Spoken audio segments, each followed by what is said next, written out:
Upon further review, I just thought to go ahead and give my complete analysis of this shocking Steeler trade earlier this afternoon. And in fact, when I finished recording the podcast and I just about posted it up, my dear friend Kevin Christopher, a.k.a. Kev the Viking fan, who had been on my podcast many moons ago, sent me a text by just, in big caps, said Ramsey with an exclamation point. And at that point, I had no idea what was going on. So, of course, I went to check various sites to confirm, and I figured that Jalen Ramsey was going to Pittsburgh, and this was on nobody's radar. So this came up out of nowhere, no rumblings, rumors, etc. And then when I see that Jalen Ramsey was dealt from the Dolphins to the Steelers with Jonnu Smith, the tight end, where the Steelers have been trying to see if they could procure his talents in a trade dating back to, I believe, right around the NFL draft. And with those two players coming north, including a late round draft pick, I think a 5th round in 2027, the Steelers send back, or I believe a 7th round pick, and the Steelers send back a 5th round pick in that same year, and Minkah Fitzpatrick. So right away, it made me think back to what happened toward the end of the regular season, where it seemed like Minkah Fitzpatrick fell out of favor, whether it's been with the coaching staff, maybe even the front office for that matter, because there was a lot of 10+1 going on, especially on the defense, where that +1 was Minkah Fitzpatrick, where in that Christmas Day game between the Chiefs and Steelers, there was a lot of plays where Minkah Fitzpatrick seemed to be lost, didn't know what he was doing, and in watching it in real time, he was just off and did not seem to be the same player that he had been since they traded for him many moons ago, where he had become an all-pro safety. But this trade just encompasses who the hell are these Pittsburgh Steelers?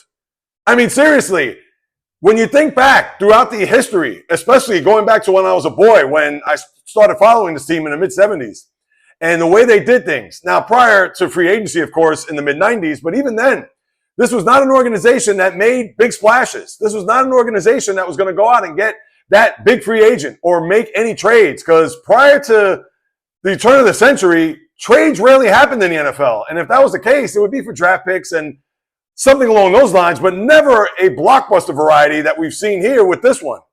And mind you, 2 years ago, when they lost that wild card game in Buffalo, where the owner, Art Rooney II, or the third, came out and said that we need to change. This is not Pittsburgh Steeler football. We have not won a playoff game in 6 years. And now it's going on 10 years, or maybe that was 7 years at the time, 2 years ago. But still, it was a situation where the front office and the hierarchy of the Steelers have had enough.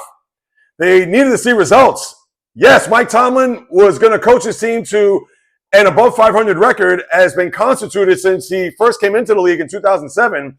But when you play in Pittsburgh, when you see the black and gold, steel curtain of yesteryear, Blitzburgh of the 90s, obviously the Ben Roethlisberger, Troy Polamalu, James Harrison, Hines Ward teams of the mid-2000s that won Super Bowls and went to another before losing to Green Bay, and ironically Aaron Rodgers, who's now our quarterback. But it's indicative of what this organization has done pretty much since the time they've made this pivot to where all of a sudden Pittsburgh has been this wheeling and dealing organization to where they're pulling out almost all the stops. I mean, think about this. When they traded for DK Metcalf, giving up a 2nd-round pick at the start of the free agency period, a lot of people were, I was mind blown. And on top of that, they gave him a 5-year, $150 million contract. This is the Steelers. Where last year, the biggest free agent pickup that they had was Patrick Queen, was a 3-year, $41 million contract. And again, this is not an organization that has been known to make big-time trades, to make big-time splashes. And as a Steeler fan, not only am I still shocked after the last couple of years where Omar Khan, the GM, is now at the forefront of making these deals, because prior to that, Tom Donahoe, everything was close to the vest. Let's build through the draft. And the Steelers still do that to a degree. But now it's a situation where it's almost anything goes. And I get it. Based on the gauntlet that had been thrown down by the owner to say that this is unacceptable. We got to start winning playoff games. We are the Steelers, 6-time Super Bowl champs. Something has to give. Something has to change. Well, it has certainly changed in these last couple of years since Omar Khan has taken over for Tom Donahoe, to the point where, like I said, he's willing to do almost anything to get this team back to prominence in the National Football League.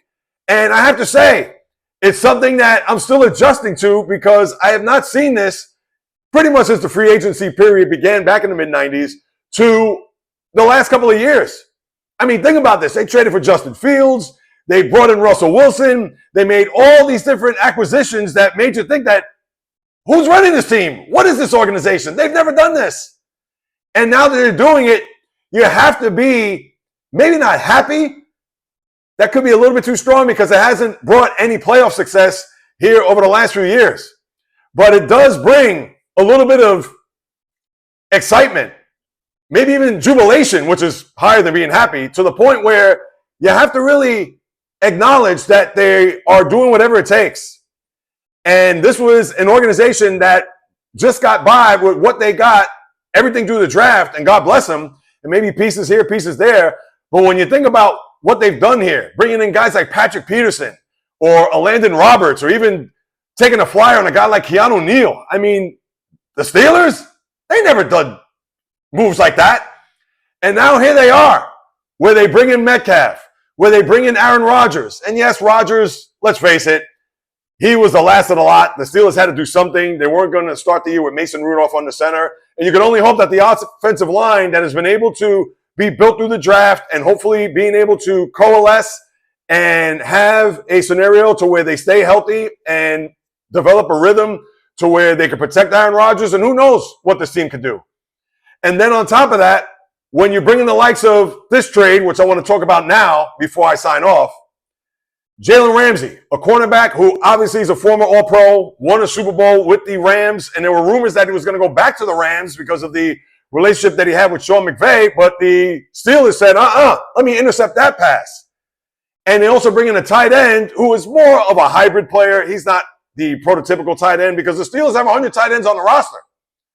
I mean, when you think about it, between Pat Freiermuth, who they gave a ton of money, among younger players that they have there on the roster, and now it's a scenario where they have tight ends coming out of their ears. But they need more weapons because other than DK Metcalf and Calvin Austin III, they don't really have another wideout that could certainly break the game open. And now that you bring in a guy like Smith, who had his career high in receptions and yards and touchdowns last year in Miami, now brings another addition to an offense that hopefully, with the young running back that they drafted, Caleb Johnson, to go along with Jalen Warren on top of DK Metcalf and the aforementioned, who knows where this offense could go. Now, it's all predicated on the offensive line and how Aaron Rodgers is going to produce. But now you bring in Jalen Ramsey, a guy who I'm not going to say he's long in the tooth. He's 30 years old. Obviously, he's bounced around here ever since his days in Jacksonville. And now he put up this video on Twitter, which has me ready for the season to start. You know, football is the last thing on my mind. But I had to bring this up because for the Steelers to go all in, and that's what they're doing here. They realize that the Ravens and Bengals are in their division in a conference where you have the defending AFC champions and, of course, two-time Super Bowl winning Kansas City Chiefs prior to last year. You also have the Buffalo Bills, who were this close to going to a Super Bowl and have an MVP on their team in Josh Allen. You have a Charger team that may be on the come up with Justin Herbert, with the head coach Jim Harbaugh in tow. And who knows what other team could be coming up the ranks this year as far as a team that may surprise in the AFC. So it is a loaded conference. And the Steelers are doing what it takes. And Ramsey, I think, is a guy that, who knows? When I say who knows, is that he could probably play close to his all-pro form of a few years back, or is he going to be a guy that, when it comes to deep routes, is going to get torched, or is a guy that maybe will be moved to safety, considering that they have Joey Porter Jr., and then they also signed Darius Slay, another guy that you would never think that the Steelers would have signed. So here it is, with Ramsey, Slay, and Porter as your secondary, where possibly you could get a hybrid situation where Ramsey could play slot, as well as him playing corner at times. It provides a lot of depth. And obviously with Fitzpatrick going the other way and him being disgruntled or the team being disgruntled with him or the coaching staff, etc., it's almost as if now they cast a new light on that secondary. It's an older team, a veteran defense. Now TJ Watt, I'm hearing about some reports about maybe possibly him being traded because he wants to get a raise in his contract, and who knows what's going to happen there. But that's a conversation for another time. But when you think about what the Steelers have done here, not only just in the last few years in the offseason, but then now this one, to bring in all these pieces, because they know their fan base. I'm sure they hear it everywhere. Because are anybody talking about the Pirates today? Are anybody talking about the Pittsburgh Penguins? It's Steeler football 24/7, 365 days a year. And on this day, June 30th, they just added another log to the fire. They added more fuel to the fan base to actually believe, to think that, could we possibly have a shot to make some noise in the AFC? Now, it's still way too early to tell because, as I mentioned, it is a stacked conference. And maybe it was time for Fitzpatrick to go.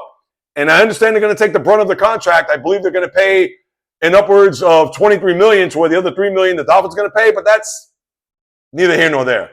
The bottom line is, what is Ramsey going to give you? And what is Jonnu Smith going to be a part of this offense, considering he played under Arthur Smith in his days in Tennessee?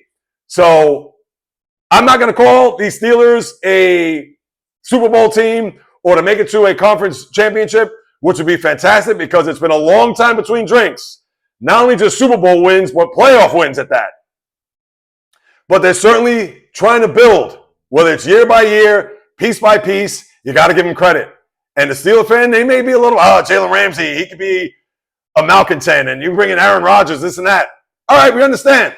They may not be nature's noblemen in the grand scheme of things, but you got to admit, the front office, and from what Art Rooney had said a few years back after that loss in Buffalo, saying that we got to do something.